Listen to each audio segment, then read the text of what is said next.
খাওয়া দাওয়া শুরু?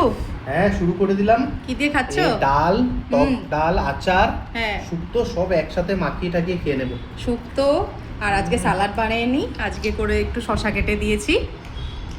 কেমন? আচারটা খুব ভালো। ভালো না? হুম। হ্যাঁ, প্রিয়া আচারগুলো যেগুলো ভালোই থাকে বলো। আর এই আজকে কি করা হয়েছে? কি করেছো এটা? এই হচ্ছে রুই মাছের রেজালা।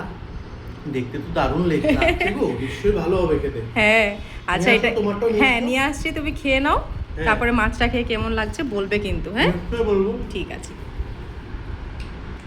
কি মাছ পড়ে যাচ্ছে নাকি পাতে? হ্যাঁ, মাছ পড়ে গেছে পাতে। খেয়ে বলো দেখি কেমন রান্না করলাম, একটা নতুন রেসিপি, মানে আমি ফার্স্ট টাইম ট্রাই করেছি আজকে। কি করেছো জানি বললে এটা মাছের রেজালা। রেজালা কিভাবে করেছো দেখি, বলো দেখি।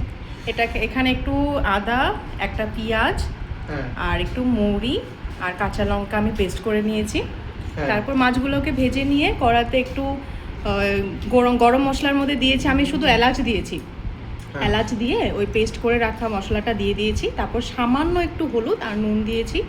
তারপর একটু টক দই দিয়েছি ফেটিয়ে রাখা 1 চামচ মতো। দেওয়ার পর একটু শুকনা খোলায় একটু মৌরি ভেজে নিয়ে ওটাকে আমি একটু গ্রাইন্ডারে পেস্ট করে নামানোর আগে একটু দিয়ে দিয়েছিলাম আর কি, ব্যাস। আর মাছগুলো ছেড়ে দিয়েছি, হয়ে গেল। খুবই সিম্পল, আমিও অন্য একটা ভিডিও দেখেই করেছি। কেমন হয়েছে বলো?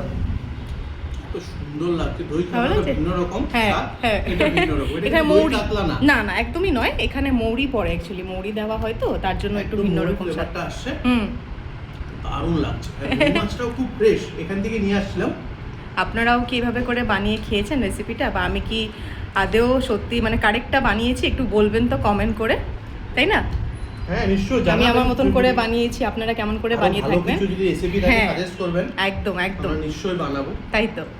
ঠিক আছে, খেয়ে নাও তাহলে। হ্যাঁ, তুমিও খেয়ে নাও। হ্যাঁ, আশা করছি ভিডিওটা আপনাদের ভালো লাগবে। দেখার পর অবশ্যই লাইক, কমেন্ট, শেয়ার আর আমাদের চ্যানেলটাকে একটু সাবস্ক্রাইব করে আমাদের পাশে থাকবেন। দেখা হচ্ছে আগামীকাল একটা নতুন ভিডিও নিয়ে। আজ তাহলে আসি, বাই।